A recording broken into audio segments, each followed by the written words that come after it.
buy, buy. New home sales see the biggest month-to-month rise in 47 years. Should you sell or buy?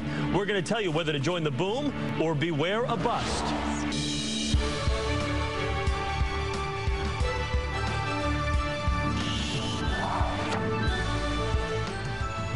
Now here is Rebecca with this morning's other top story. Back. Thanks, Chris. You're a great referee. Our other big story this morning, a huge bounce in the housing market. New home sales shot up by 27% in March. That's the biggest monthly increase in 47 years. So is the housing market finally rebounding, or is the jump due to a federal tax credit for first-time buyers? Joining me now is Dolly Lenz, Vice Chairman of Prudential Douglas Elliman here in New York. And it's great to have you here, Dolly. Great to see you. Thank you. And these numbers, you know, they're looking better, but we know real estate is all about location, location, location. That's the old adage. Which locations are the best suited and best performing right now? Well, locations where there's a lot of inventory, like the South. Florida and all areas in the South had tons of inventory. All that inventory puts downward pricing pressure.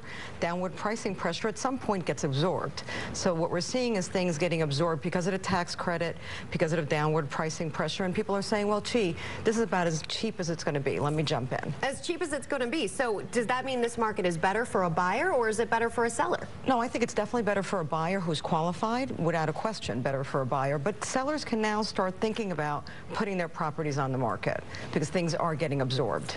So as a buyer, do you need to act quickly in this kind of market? Are we going to see, I mean, with mortgage rates, for example, going up and potentially taking more inventory out of the market, will we see prices start to go up from here? You know, I don't think we'll yet see prices go up. I think buyers that are taking advantage of the tax credit and qualify for the tax credit need to really rush.